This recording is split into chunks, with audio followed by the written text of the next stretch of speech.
There we go. Hi, everyone. Thanks so much for joining this session. Does reducing our waste really make a difference? It's going to be a good session. It's a real common sort of hot topic. We will be exploring the challenges of reducing food waste and plastic waste at home, the impact waste has on our environment, oceans and waterways, and tips that we can take forward to sort of improve our waste footprint and ultimately help the planet and all of its wildlife. So we'll get straight into it. I'm going to introduce our wonderful panel that we have. So first we have Heather McGuinness. She has a degree in photography, an Instagrammer, marine champion, highlighting issues around marine debris, plastic and waterway pollution. Hello, Heather. We have Toby, a wildlife photographer and filmmaker specializing in remote camera trapping. He's created a powerful video about waste hazard to wildlife, discarded PPE equipment, which we'll be showing throughout the session. His passion for the natural world has taken him to Zambia, Canada, India, and he spends time photographing British wildlife when at home. And he hopes to promote and protect the environment and its inhabitants in the future. Hello, Toby. We have Momma Cherri. Really excited to have Momma Cherri on. She moved to London from Brighton, opened up Momma Cherri's Soul Food Shack restaurant, appeared on Gordon Ramsay's Kitchen Nightmares, became an overnight sensation after Ramsay cleaned his plate, has written books and educated soul food magic to the masses. Don't bin it, spin it. Yeah. And this is how Momma Cherri lives her life. It's a form of recycling that she applies to everyday life. Really happy to have you on, Momma Cherri. Tom Peer, who you had the pleasure of having on previous sessions. Hi, Tom. Tom and his partner combine their knowledge and passion for folklore and conservation to create and share a unique and rewarding tour guide experience to learn of the ecology of the area, identification of local edible and medicinal plants, as well as corresponding historical anecdotes from folklore tales and traditions. They're the co-founders of Forage and Folklore Tours in Suffolk. Poppy Brown is the Deputy Member of Youth Parliament for South Suffolk. Hi, Poppy. Hiya. And Ipswich, representing young people, their views, ideas, and helps to raise their voices. Poppy's also a leader of the Environment Committee and member of Mental Health Committee. All very great stuff. And Emanuele, he is from Italy, but working as a Suffolk Plastic Action Champion. Problems behind food packaging and proper recycling. Really happy to have you as well, Emanuele. Wonderful. Brilliant. So, Momma Cherri, we're going to come straight to you. You love creating good food and have lots of experience on using and making the most of sort of the food that is available to people, which is amazing. That's the way that I like to sort of cook, really, creating loads of stuff with whatever it is that's still in my fridge. So you have something special in store for us today. Do you want to just... Yeah, let me just jump straight in. But the first thing I want to say to you is look at the t-shirt. It says, don't bin it, spin it. Okay. And if you're American, I go, don't trash it, rehash it. And if you like it, you'll recycle it. So let me get straight in there. What I thought would be really good for you guys today was to see how I use what I have. I cooked some barley. I always get that mixed up. A couple of days ago, leftovers, but I'm going to show you how you can turn this into a really good, healthy meal. Okay. Now, also, have a look at this. This used to be potatoes and swede. That was the first meal. The second meal, I mashed it up and I turned it into like a potato and swede mash. Today, I'm going to add some vegetables to this and I'm going to make kind of like potato and swede cake. So let's get busy. Let's get started. First thing first, I cooked some meat earlier today. Check out my pan, okay? Those are drippings. The very first thing you want to do is, why would you throw your oil away? It's a way of saving. Get yourself a pot and literally you can strain your oil straight in. Then you've got all your bits on the top that you don't want, but you've got clean oil in there. Now, this pan here has flavor in it. So I'm going to turn it on and straight to this. On my board here, you can see I have some mushrooms, some carrots, some peppers, and some onions. Now, one of the things that people tend to do is they like pretty food. I ain't about no pretty food. Get yourself some of them wonky vegetables, that ugly food, the ones that, look at this courgette. Oh, yes, it's looking sad. But you know what? I'm going to turn this into a meal because once you cut it up and it goes inside, who cares what it looks like? So first thing first, I'm going to add to my pan my carrots, my mushrooms, my onions, and let me just bring it over and give that a little shake. Okay, put that back on. Now, I make my own seasoning. I call this love dust. It's a Cajun seasoning, and you can get this. I sell it, I make it. I'm going to add some love dust to my pot. That's your seasoning. I'm going to let that keep cooking. Then, didn't I tell you, I had some potatoes here. So I'm going to take these potatoes and swede.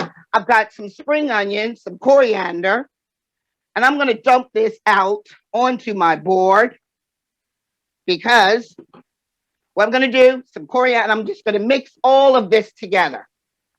Look at that. Okay. Now I have a pan on already heated up. Now look, earlier this week, I made some corn on the cob. I don't fancy it. So what I'm going to do, I'm going to take it and I'm going to just take a knife and I'm going to cut those kernels off. So easy to do. This way, nothing goes in the bin. Not when you're cooking with the mama. All right, so we get that corn off. Then we're going to take this and we're going to mix it on with our potatoes. Get your hands in there. Okay. Now, all I'm going to do is I thought it would be nice to coat it in some sesame seeds. Oh, my goodness gracious. Can I open this? No, I cannot. Oh, yes, I can. So throw some sesame seeds into a bowl. Just get it like this, form a little patty, and then drop it into your sesame seeds, and then straight. Can you hear that sizzle, people? Straight into the pan. All right? So one of the things I want you guys to realize, when you have a leftover, treat it as an ingredient, not a leftover. So then you think, what can I do with this ingredient? And you'll come up with 1,000,001 different things to do. But the first thing everybody needs to get used to doing is shop smart, which means big mistake I make a lot of times. When you see that buy one, get one free, walk away. Because all it is a way of them to get your money. Because by the time you get to that one that you got free, it's usually out of date or it's gone. It's crazy. It ain't gone off. So buy what you need. We need to start to shop the way our grandparents did. which means you might have to go to that supermarket 2 or 3 times a week instead of doing these massive shops. All right, let me just get this in. Okay. Now I'm going to take these gloves off because I like to feel my food. Now, the other thing, can you guys see this? This is all of the pieces from that I cut up. I'm going to throw that into a pot. I'm going to add some water and I'm going to make my own stock because I cooked me up some pork chops today. And with my pork chops, I'm going to make some gravy with my stock. So here we go. Give this a stir. They're softened. And now we're going to add our pearl barley straight into the pan. And there goes the fire alarm, the smoke alarm. But we're going to turn it off. Hey, we're live. This is what happens in my kitchen. So wait a minute, guys. We're nearly there. Look, let me give this a stir.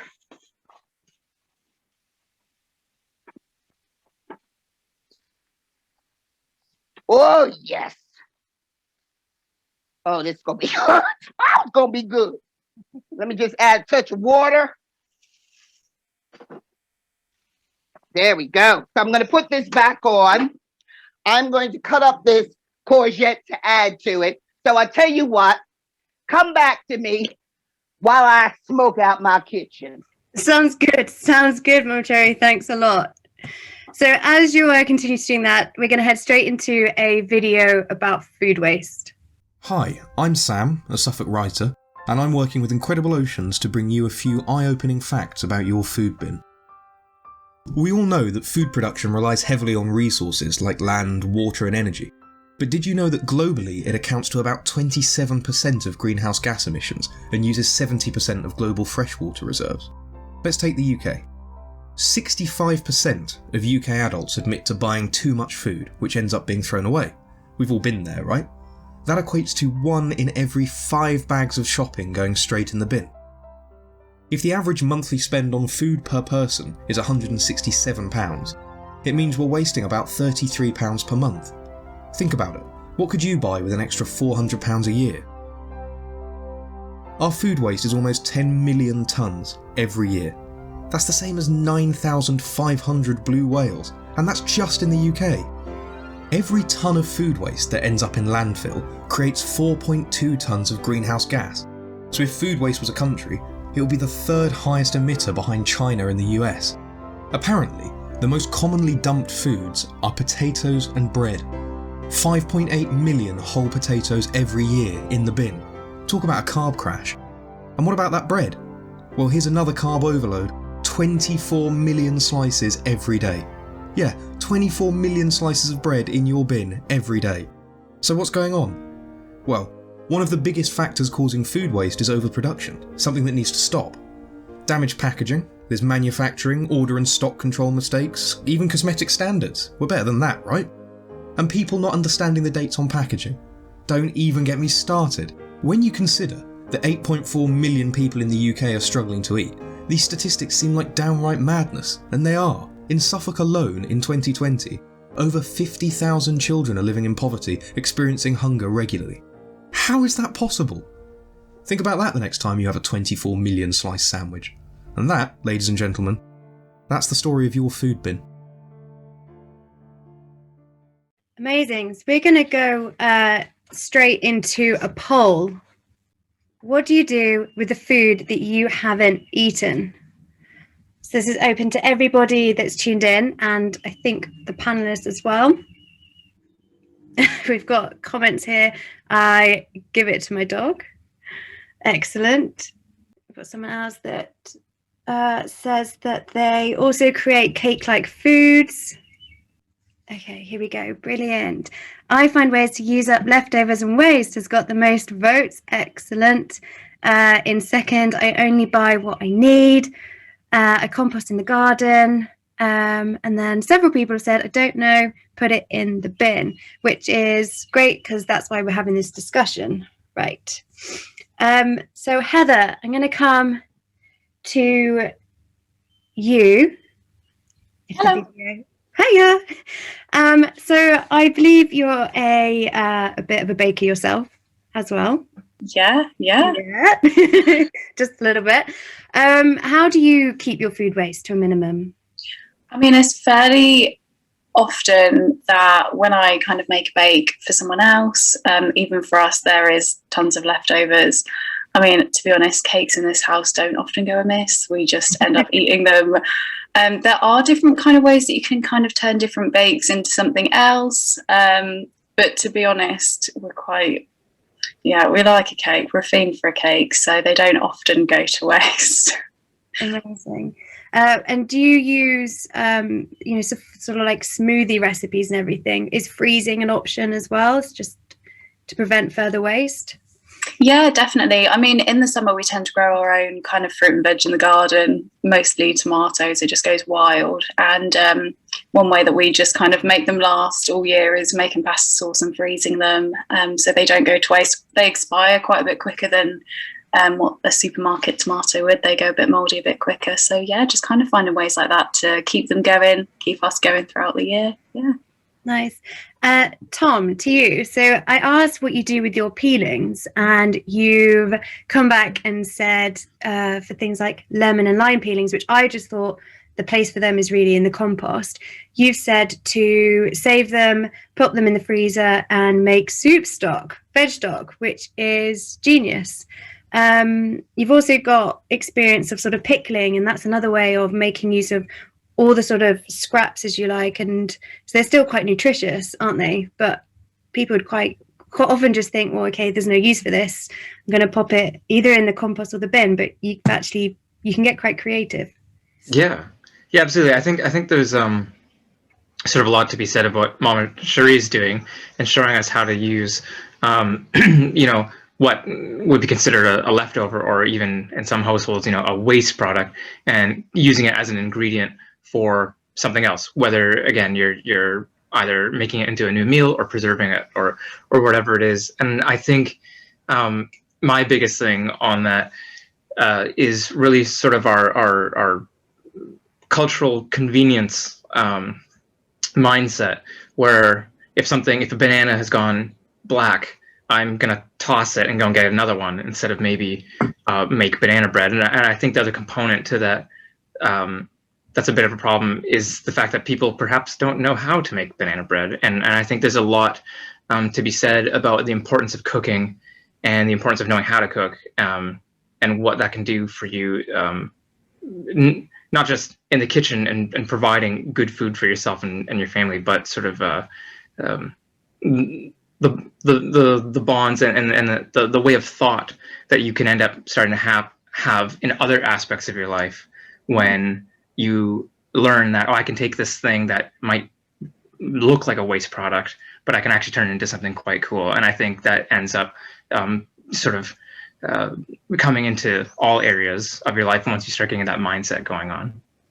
Yeah, so I agree. You're saying it's important to, rather than just looking at, say, a recipe and going to the supermarket, say, and buying everything new that's on there, perhaps looking at what you've already got and seeing if you can tweak recipes. Exactly, yeah. Which is social media is actually fantastic for that. And Heather, you'll probably agree because you've got a lot of your baking's on your social media. I know that I get a lot of inspiration from social media for recipes and being able to use certain things that are either in my fridge or things that I like. And you can also cater more to your diet, right? Yeah, 100%. I mean, there's so much on social media, so many people that cater for different diets. There's vegan vlogs, vegetarian, everything like you could possibly ever want under the sun is on social media. And quite often they're really quick and really digestible. So it's fairly easy to go out and kind of find a way to reduce your waste and reuse everything that you kind of use on a weekly basis. Yeah, and it's a good way to sort of inspire each other to grow things. I think lockdown, if it has opened up any doors, it's that we can grow, we can definitely get more experimental with the things that we grow at home, and you don't necessarily have to have a big garden to grow things, which this next video will prove.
Love that.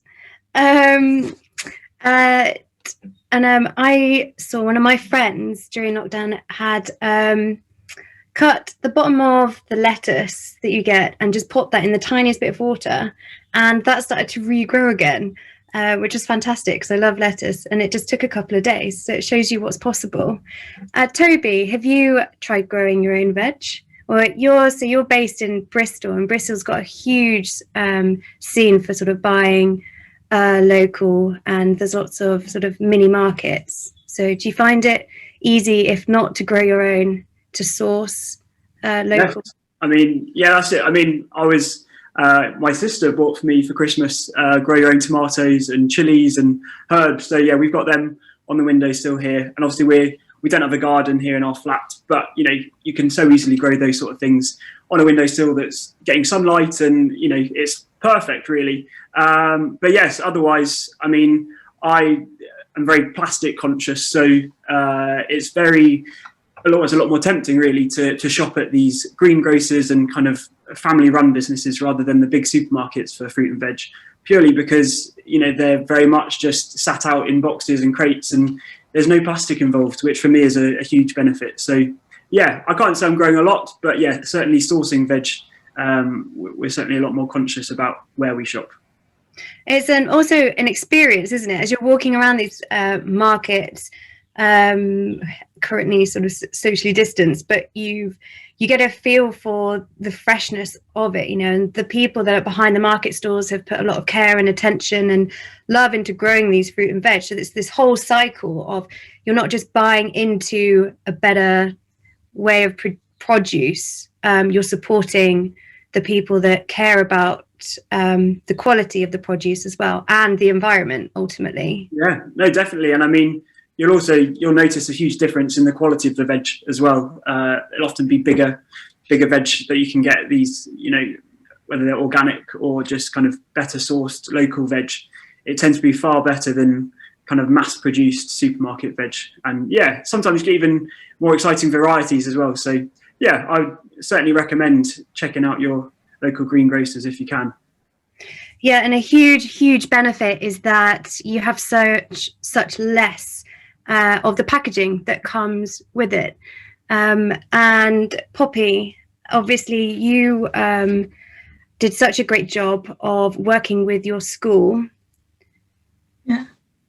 I don't know if you want to just tell us, was that difficult? Was it a struggle getting them to think about the plastic and waste pollution, the pollution involved?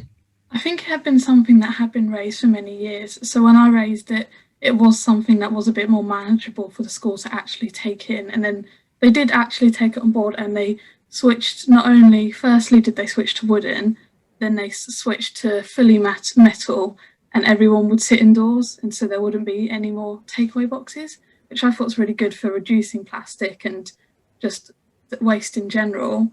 But I think the only thing that I experienced that was a negative was definitely the pupils. They still hadn't, the majority of people who I talked to, my friends weren't very happy when they had to eat custard, like custard from their dessert on a wooden spoon. They complained that it was too sore for their tongue. And then when you had to sit inside, they weren't happy about that either. But I think it's just more of a, you've kind of got to get the understanding across to people first about why you're making changes. And so I think my response is always, it's better for having wooden that can dispose, that can degrade a lot more easily than plastic, and it won't end up in, say, a turtle's stomach or something. And I think when you bring in that element to it, people generally are more happy to listen to it. Do you think that's like a something that's recently developed, like more of a convenience culture, that we call it, rather than in the past all sitting down together and enjoying our lunches together at a table, rather than just being able to take it outside and eat and then dispose of the litter? Or do you think it's more educating each other about why we need to have less disposable waste?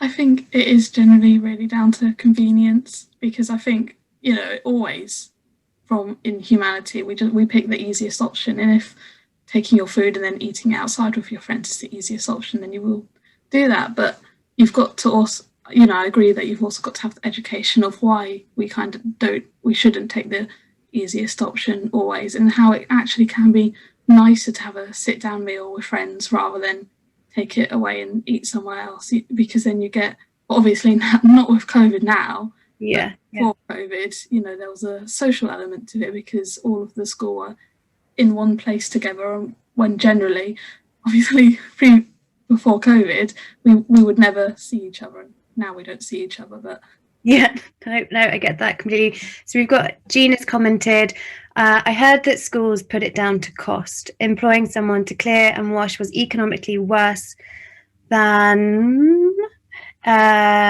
chucking it in the bin. We need to think differently. I mean, absolutely, and fund schools better. So there is that, and I'm going to cut Emanuele. That's a good point to raise with you as well. That's fine. So with the work that you do as Suffolk plastic waste champion, what do you find are the biggest challenges? Is it education? Is it funding? The biggest challenges about what? About plastic waste and sort of packaging. Yeah. Okay, the talk here, the subject is really broad, and I don't think I'm going to cover it in this afternoon, but I just encourage people to discover more about the world background behind. We cannot just get rid of plastic at once. And I think plastic right now, especially for food packaging, is a requirement and is part of all the chain. So if you want to begin dismissing the use of plastic from the whole chain supply, you have to really consider all the steps. You need to consider the people involved, because there are people also, you have to consider there are people working in producing in factories and companies that produce food packaging. So that's their job. So you have to protect also those people. So I don't consider myself a plastic enemy, rather a plastic ally. That is, if we know better the enemy, probably we're going to win this battle, isn't it? So food packaging, first of all, comes from regulations, requirements. Okay, we need the food to get safe to the consumer from the production site to the retail store, isn't it? After the product abandon the retail store, then it's our responsibility to take care of it. But well, there's a long chain. That's a long there's still a long chain between the production and the consumer, the customer. So the first thing I can think about is shortening the supply chain. That means that probably this is likely to happen. The big stores, the long chain supply is going to be at least reformulated. We have to get back to possibly local shops, network of local shops, where we can liaise with producers, providers, and try to understand and try to relate to producers rather than buying anonymously. Well, basically, I could value more a product that has been grown without, for example, without using pesticides, respecting the labor, the environment. That has a greater value.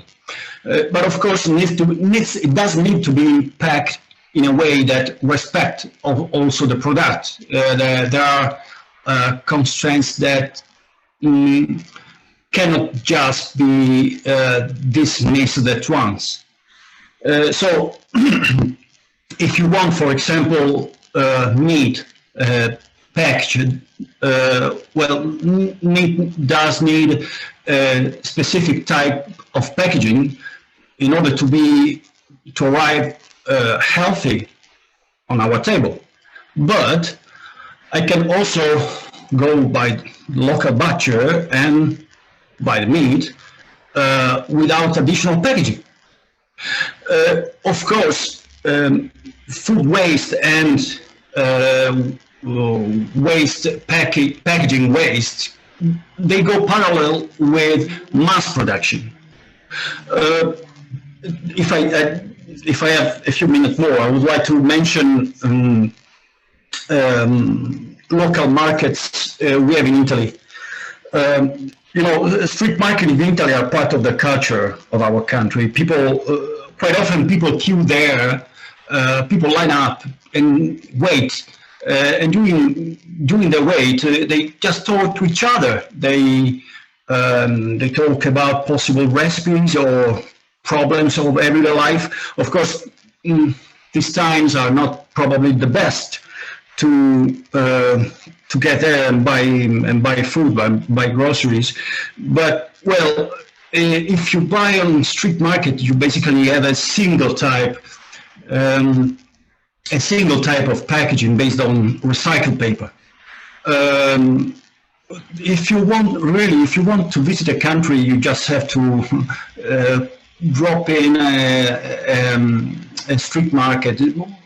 You take a risk. You can take a risk because you are required to choose between providers, but that's the whole part of the game. That's the interesting part of the game. You get to know each other. You get loyal, and also you talk to people. I completely agree with you there on several points, and several other people in the chat also do. I think there's a culture issue. And also our own sort of social responsibility and personal responsibility. I'm going to ask the panel if they think that enough is being done. Personally, and coming back to that sort of single-use packaging, the kind that you get in even in your like food markets, farmer markets, or if you're out and about, especially currently because you can't always use your reusable cup. You're having to sort of, if you want to go get a coffee, they are still giving you a single-use coffee cup, but under the banner of biodegradable, which is great in theory, but for me, we're missing a trick, and by not really looking at it as a whole picture. It's one thing to use a biodegradable cup, but when you're putting it in a landfill bag, it totally destroys the whole concept. And which is a shame because the organization or the company that's providing or has bought into the idea of a biodegradable cup are paying more money to do so, but it's not helping. You're also in the mindset that you're trying to do a good thing. So for me, there's also that narrative around, and that might not, I think that comes down to us as individuals, but perhaps also the responsibility there on, say, councils and governments to actually think, okay, is what we're doing the right thing? Are we doing enough? And are we helping out the public to make the right decisions? So I'm going to open it up to the rest of the panel to think, or to let us know, is enough being done? What would you like to see happen quickly? So Poppy, if I come to you first. Okay. Well, firstly, I agree with, I can't remember who made the point in the chat, but someone said that we should move back to not using plastic bags and plastic to, like we used to use wooden, I don't know why I said wooden, bags, Yeah. like fruit and vegetables. And I totally agree that we could move back to that. There's nothing bad about using paper bags compared to plastic. Plastic's just as rippable as a paper bag. And also, I also think I've seen it in some countries, they may have done it, and maybe, yeah, I agree with the point that's just come out about reusable bags. Yeah, tote bags all the way. And it was Faye that had made that really good point, which is surely we can use larger crates of wood or something rather than plastic. Or if we're going to source products more locally, we don't need as much packaging. And the goods avoid having long sort of transport. We managed before plastic, why not go back? So yeah, so you're saying you agree with her. We've had a comment from Elaine Bolton. The responsibility for packaging shouldn't fall solely on the consumer. Companies should take responsibility and the government must regulate. Faye Alexander again, and the production of making all those cups in the first place. Well, absolutely. Okay, same question to Tom. Is enough being done? What would you like to see happen?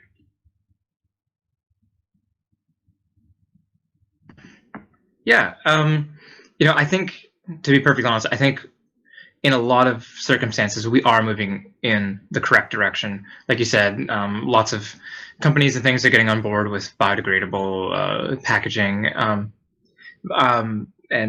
and trying to be better for the environment no matter what it is that they're doing, and especially larger companies and things. But to be perfectly honest, I think that might be more of them jumping on marketing trends more than it is them actually growing a conscience about something like this. So that's a whole other kind of debate. I think a problem that we're kind of faced with now at the moment, and sort of speaking towards what Emanuele was saying, is that, and especially with COVID, and this is a bit of a sticky subject, but I think we have to really evaluate what we consider to be hygienic and not hygienic. And right now, like you're saying, you can't use a reusable cup when you bring it to your Starbucks or whatever it is to get your coffee. So if we do have a sort of if we're being cautious and we're trying to be safe about our contact with people due to a pandemic such as what has happened, I think maybe we should consider then making coffee at home instead of going out and buying it. Because you can still support your local coffee house, right? They sell beans and yeah. Yeah, absolutely. Yeah. You can go and buy the bags of coffees that those local places sell. Yeah, and someone just said something about best before dates. Definitely, definitely. I don't think I ever look at a best before date. I think I always do the smell test or the taste test or something. So yeah, again though, sort of more to my point earlier on, I think that's more of like a sort of cultural shift that we have to get reacquainted with. And much like Momma Cherri was saying when we originally started, thinking the way that our grandparents thought, I think would be very beneficial to all of us moving forward. Yeah, and we're going to go back to Momma Cherri in just a second. Toby, what about you? What would you like to see happen? in the fight against? Yeah, well, I mean, I have to say, it's been interesting reading some of the comments here. Someone saying, what about giving food waste that supermarkets don't sell to homeless charities? And I mean, I currently work at a supermarket, so I can say that it does go to charities. Every day we have a woman that comes to our supermarket and she takes a whole load of the reduced items and stuff that say the sell by dates have passed. And, they're still perfectly edible, but by law, we're not allowed to sell them to the public. But they're still absolutely fine. So, yeah, we do, very much put them to good use, and is good to see, really. Another one saying something about, best before dates. People think the food's ruined, but just give it a smell or taste and it's absolutely fine. Again, we've actually ditched some of the sell by dates on some products, things like fruits and avocados and things like that, because people they will see a date and they'll just think, oh, well, that's date, today's date, there's no point eating it, it's going to be ruined, when actually they are perfectly fine. So by removing those dates, there's still ways that we can check the food to make sure that the dates are in date, but it completely sidelines the fact that then people start shopping with their eyes rather than by their minds. Yeah. So I think that's really important. And then I think also back to kind of the plastic side of things, I think it is sadly a kind of a top-down approach. As consumers, we can rebel and we can stop buying from big chain supermarkets and making sure that we stop using those plastic products, and in a hope that we can change things. But at the same time, you'd hope that higher up within those businesses, they are kind of taking on board not only the public outcry, but also environmentalists and, even governmental, pressures to adjust to the demand for reducing plastic waste. And I think, there are positive steps being made, but I think we're certainly a long way off from, where we'd like to be. Yeah. Like I say, positive steps, and hopefully you are moving in that right direction. And if Faye's asked, is that every supermarket? I don't know this, I don't know if you do, but I'd say certainly, even if it's just one or two, that's certainly more than has been in the past. So hopefully things are moving in the right direction. Heather, what about you? What would you like to see happen? I mean, I think it's definitely a step in the right direction. I will be the first person to admit, until about 4 or 5 years ago, I was so naive to it all. And it was only really when I kind of started to study at uni, it all kind of came together, and I was, fairly shocked. I mean, there's a lot of things that have been done. I think it just needs to speed up quite a lot, a considerable amount. But as has been touched on before, like the pandemic has kind of brought in a whole nother plastic pandemic, packaging pandemic, all of that kind of stuff. It's a really difficult one at the moment, because I know myself, even going into a supermarket, I will kind of be, oh, do I get a plastic? Do I get something wrapped in plastic? Do I get something that's come in some sort of packaging, just to avoid someone having like touched all the broccolis? Yeah, it sounds so petty, but it is, and I think it's in everyone's mindset at the moment, is what is the best thing to do during the pandemic, as has been touched on, the coffee cups, everything like that. It's a difficult one, it really is. So, I mean, yeah, something's going to have to be done.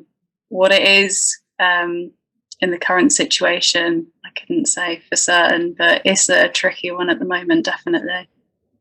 Amazing, thank you. Momma Cherri, we're gonna come over to you. How are you getting on in the kitchen? And I'm done. I've been waiting.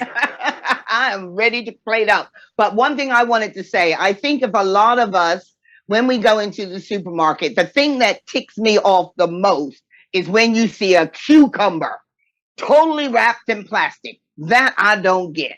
I walk away from the cucumber. But let me play it up for you guys, because I want to show you what I have managed to do, like I say, with things that I had in my cupboard, in my store cupboard, things I've just thrown together. So remember, this is our pearl barley. And doesn't that look good? Look at this. I'm going to put it on the plate here with my pork chop. Also, remember earlier, I took the tops of bits and I made some stock. So all I'm going to do is I'm going to pour it through this. And there you've got a very homemade, fresh vegetable stock. Now, what I'm going to do with my vegetable stock is I'm going to add a tiny bit to some gravy granules. Okay, normally I make my gravy from scratch, but not everybody does it from scratch. So I'm going to show you how you can make a tasty gravy using your gravy granules that you have. And what I do is I pimp it up with some tomatoes. Okay, so I'm just going to add some fresh tomatoes, give that a good little stir. Now, let's go back here. Remember our sweet and potato. Now look at that. Just a nice, you got it? Nice little cake there. Throw that on the side. And then, let me just stir this up. Whip it, whip it, whip it. And then I'm just going to pour this with the fresh gravy and tomatoes over my dish. And boom, laddie, boom, I'm ready to plate up. Dinner served. This looks amazing. And what you've actually proven is there's such variety in that bowl, right? Total variety. And you got your 5 a day. You probably got 7 a day up in here. Yeah. Okay. And also you can do this vegan. This here was vegan. Okay. That was all vegan because I didn't put no butter, no dairy, no nada. This wasn't, because I did put some butter in with my potatoes when I mashed them. And if this, of course, ain't, because this is a pork chop. But you could definitely adjust it to whatever. You can adjust it to whatever you want, okay? But my main thing is don't bin it, spin it. Find a way to reuse what you have in your fridge. All right? Say it, Katrina. Yeah, I mean, we've got a YouTube channel. We've got over 500 videos on there, and most of them are of reusing food. Reusing. Another dish. Yep. So if you're ever stuck, just go to me and check me out. Just check me out, okay? It's an amazing YouTube channel. I was checking it out. Very good. Amazing. Thank you. We're now going to move on to a different kind of waste. Heather, you have made a really interesting video. Okay. Stop that now. Stop that. And we're now straight into that.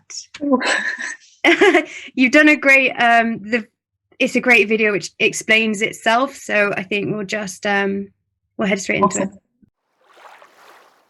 Hi, I'm Heather, and today we're going to be taking a look at my project Flotsam and Jetsam. Flotsam and jetsam is often used as a turn of phrase for useless and discarded objects. However, under maritime law, they have different meanings. Flotsam is a debris that has not been intentionally discarded, and jetsam is a debris that's often thrown overboard of large vessels. The idea behind this project was to take an incredibly ugly subject and turn it into something beautiful. My intent was not to glamorise the topic of marine pollution, but to explore a way of attracting people's attention.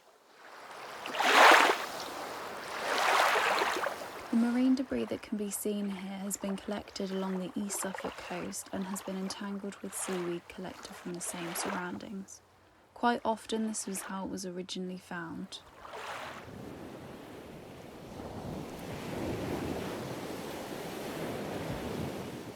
Here we can see miscellaneous pieces of plastic, plastic cutlery, deflated balloons, and cigarette butts, one of the most commonly found pieces of marine debris. The environmental impact of food packaging is devastating.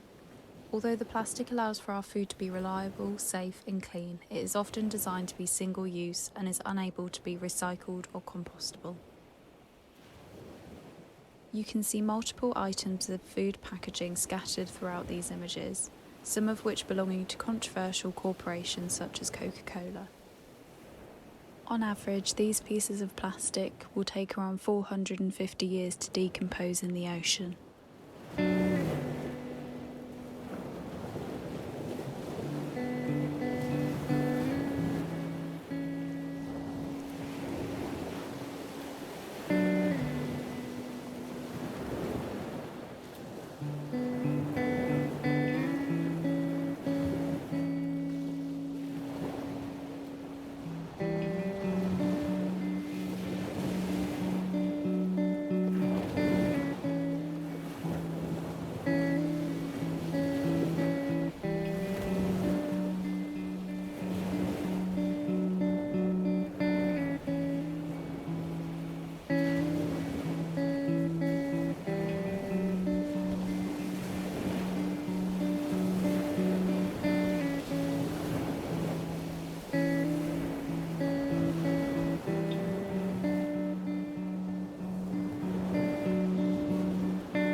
It's a fantastic video, Heather.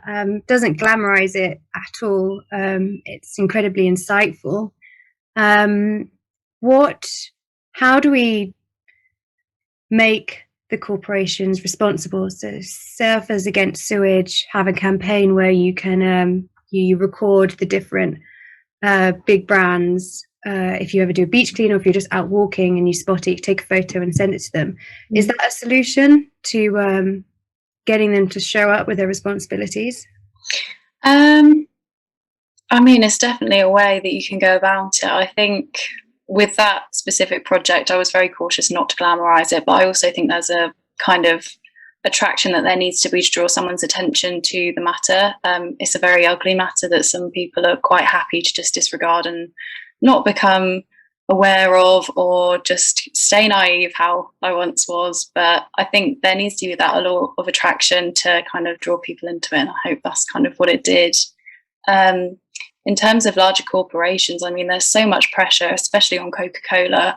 I mean, what more can you possibly do?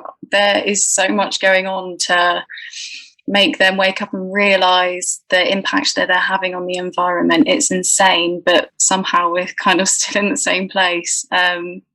So yeah, it's a tricky one. Yeah, there's lots of comments saying how insightful people found it, and several people are saying that you could make a lovely art installation to sort of get even more awareness. Like you say, it's about putting it on people's agenda, isn't it? Everyone's, including our own. Emanuele, question for you.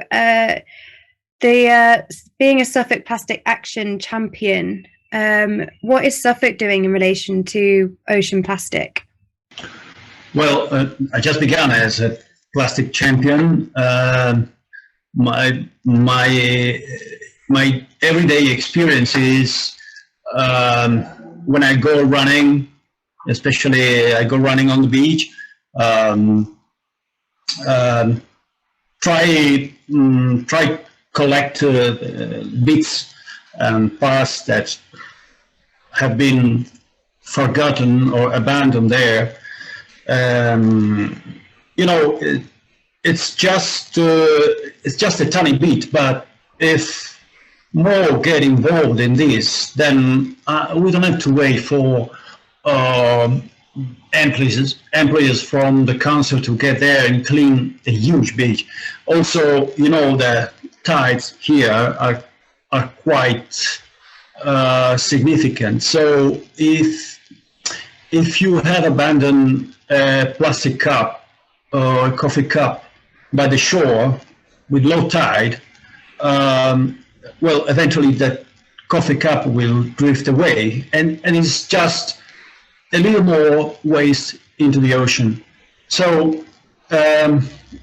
we need to begin from there, from the impact. So to see, try to dispose, to recognize the plastic, to recognize waste, because it's not just plastic. Recognize the waste and dispose properly the waste. We can every day, if I see plastic bottles lying on the street, well, I'm quite disturbed, and I eventually pick it up and dispose of it properly. You know, also a plastic bottle that just goes to regular waste, it's a waste itself, because that plastic actually can be used. So it's twice waste. Let's call it twice waste, because if you don't dispose properly, it becomes costs of recycling becomes higher. And I just wanted to share a picture, quite technical picture, but something that I think may be useful to understand the plastic itself. So I don't have to wait for any symbol to show up in the package, or I should recognize the symbol in the package. So basically, you know that today in plastic bags, for example, you see a symbol saying recycle at home. Okay. Yeah. I can see that symbol only here. We don't have in Italy. It's just plastic just goes with plastics. Here you can see recycle at home or not yet recyclable. Okay, when I see not yet recyclable, believe me, I get really disturbed. I get annoyed because quite often I don't buy the product. So either has clearly stated what can be recycled and how, or I don't buy the product. So somebody wrote here, governments are the only ones whose power can compete with the multinationals. We have the power. We can choose. And as a collectivity, we have to choose coherently, and then decision will be steered. If you see that products have not been sold because they have they don't have labels that show clearly how I should dispose the plastic or the packaging, then something is going to change. For example, I can reduce taxation to those that adopt in the line, in the production line, machinery meant for reducing plastics or comply with specific packaging. A clear packaging that is easy to recycle. So, for example, the multi-layered packages for chips, we all know it. Well, those are incredible, hard to recycle. So the point is, why do we need it? I totally make that. Yeah. And I feel that we there is a lot that we can do as the consumer. We have a lot of power, and there's a lot of responsibility on us to dispose of things correctly. And that brings us on to another form of pollution. There's a new wave of plastic pollution, excuse the pun.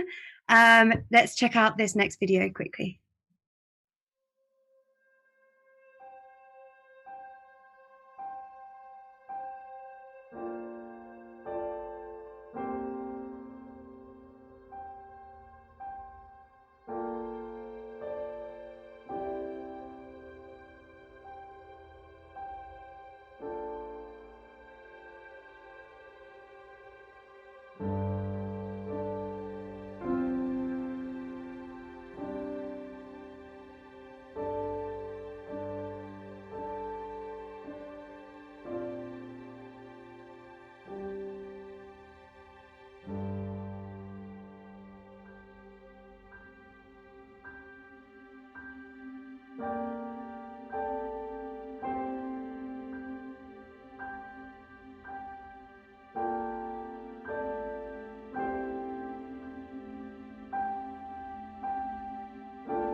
Toby, the numbers sort of collected, the data sort of around PPE plastic is staggering. Hey, shocking. Yeah, it's mind-blowing, really. And I mean, yeah, I made that video with you back in October, it was last year. So that was, you know, we're talking 4 or 5 months ago.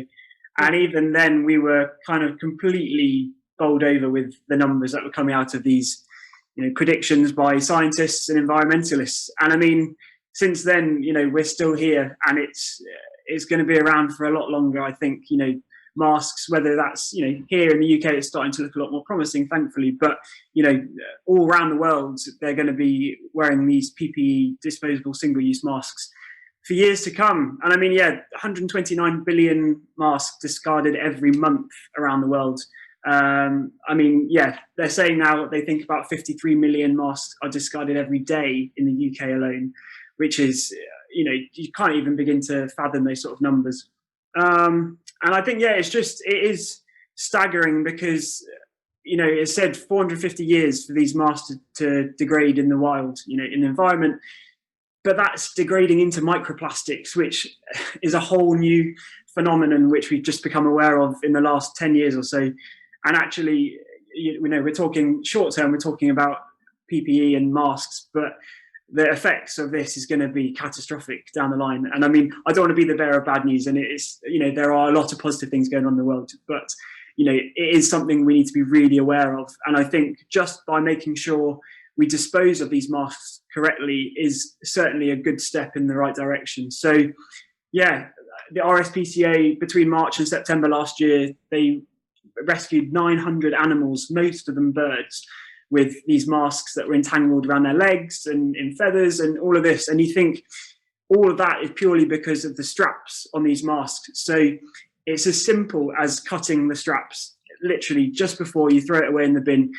But more importantly, disposing of it correctly, make sure you put it in a bin. Don't drop it in the street, because at least putting it in the bin, there's a better chance of ending up in landfill, which is by no means, a saving grace, but it's far better than it polluting fields, rivers, and eventually the oceans.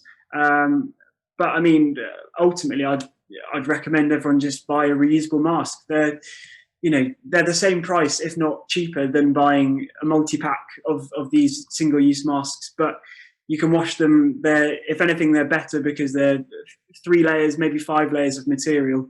And, you just know that it's going to be contributing far less towards this potential, new wave of plastic pollution. And spread the word. There's only so much we can do, and it all relies on people telling their friends, telling their family that just dispose of the mask correctly, but get a reusable mask if possible. Yeah, we had no trouble, did we, finding disposable masks on the street? I mean, we didn't have to cross many streets to actually pick up enough to film. And the narrative around PPE, I mean, only very, very recently has it been covered in the media. This is it. We picked up on it in October last year, and that was after I saw a small campaign on Instagram, I think it was, and this was one account that had posted one post, and I'd seen it because people I followed had shared it on their stories and things like that. But that was one account that was sharing this huge topic. And so why it's now taken almost a year for this pandemic to have hit, for the media to pick up on this alarming environmental concern is, beyond me. But I think it is important, and yes, there are potential repercussions down the line with microplastics as well. And having studied microplastics for my dissertation at university here in Bristol, I can say they are everywhere. Just the last few weeks, they've been discovered in Antarctica for the first time, which is, so sad. And, they're being found in the air columns, in the atmosphere, being carried around in the jet stream. So these microplastics are everywhere. We think of them just being in the oceans, which they are hugely prevalent in, but actually it's potentially in the air we breathe. So, it's a real pressing matter. Yeah, absolutely. This ties in quite nicely to a different session we'd had on about how toxic then the food becomes that we're even eating. There's this whole different conversation on how it affects human health and well-being, not even just the animals that it's directly affecting. In the long run, it's actually gonna, with the microplastics and the effects that it has on wildlife and biodiversity, how that will then affect us in the long run. Tom, quickly to you. You obviously spend a lot of time in wildlife with your wildlife tours. Have you seen much of a negative impact on the wildlife around you in Suffolk with regards to plastics and rubbish? Yeah, absolutely. I mean, to be perfectly honest, not just on our tours and on our tour route, which we go into our local woodland and everything. We've seen PPE lying around in the woods. We've seen other forms of trash and everything, and it definitely has an impact on not just the wildlife, but on the plant life and everything that grows around here as well. I think sort of one of the most important things to say about this, and it includes PPE. PPE is just sort of like exemplified a problem that we already have, which is a littering problem, right? And PPE is just a sort of a new thing to think about amongst that littering problem. And it's funny that people quite often, there's a lot of litter picks that go on out here where we are.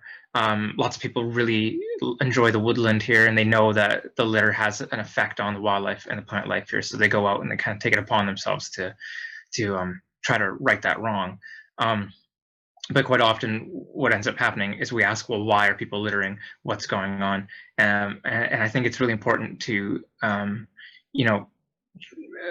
try to get people to develop a sense of ownership over the outdoors, which is exactly why, I mean, people here in our village, they like to go litter picking in our local woodland because they have a sense of ownership over that area and a sense of pride.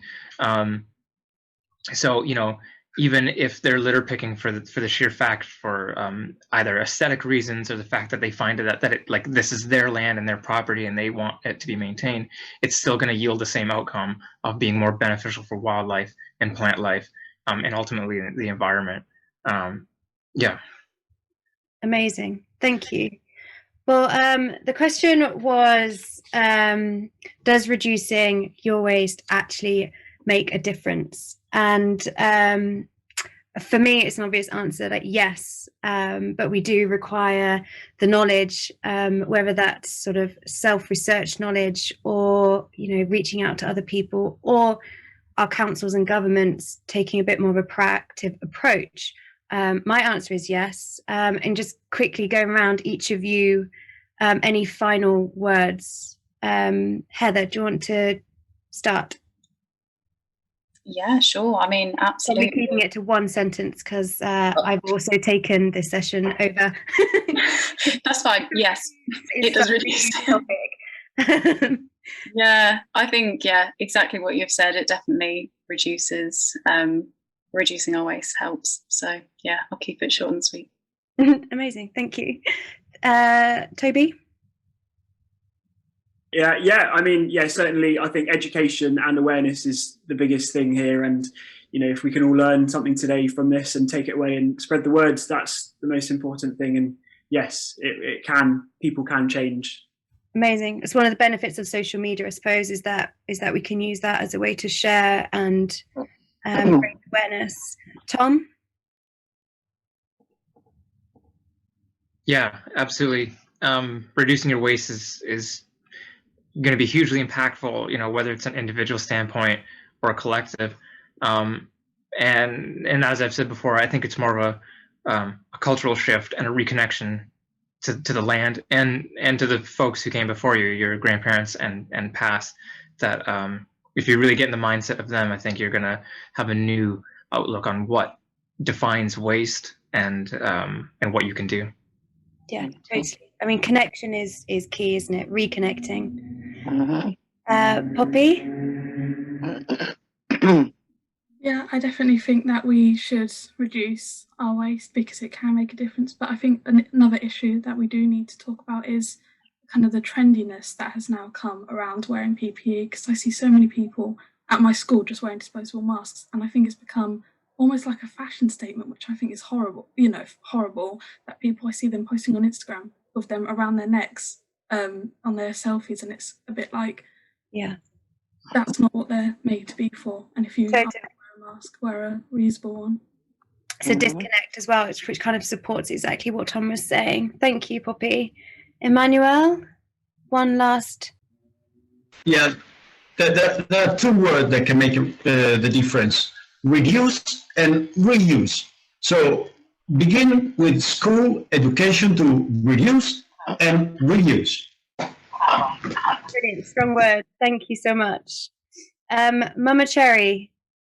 Yes, most definitely it makes a difference. We've got to reduce, we've got to reuse, we've got to don't bin it, we gotta spin it. But we need to teach our younger children. We need to start with the young generation, Because if we start with them from a toddler and you teach from a toddler, then I think we actually stand a chance. Because unfortunately, there's a whole generation out there right now that we ain't gonna be able to affect because they brain dead. But we can start with them youngsters and start as we mean to go on. Absolutely. Strong words. And yeah, I completely agree. We need to inspire, but also help them. So yeah, well said, Momma Cherri from people here. I'll just read a couple of comments. I've even seen pink disposable masks. You could get nicer reusable ones that support your local community, I'd go on to say. There is an Ipswich-based activist, Jason Alexander, who says he doesn't want to make a nation of litter pickers, but rather a nation who doesn't litter, which is awesome. So thank you. We did overrun a little bit, but I mean, it is such a huge subject which covers all different elements and affects us in so many different ways. But thank you to all of our guests. You're all super and you're all doing such great stuff. Thank you to Momma Cherri for your cooking inspiration. I definitely recommend everyone checking out her YouTube because it's vibrant and such a great way to learn how to not waste food waste. And thank you for joining this session and for all the comments.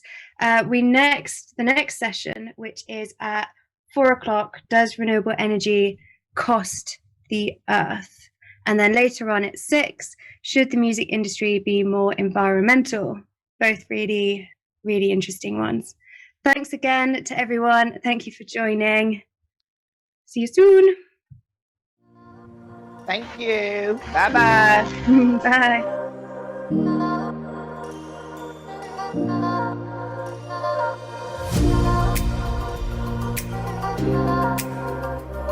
Thank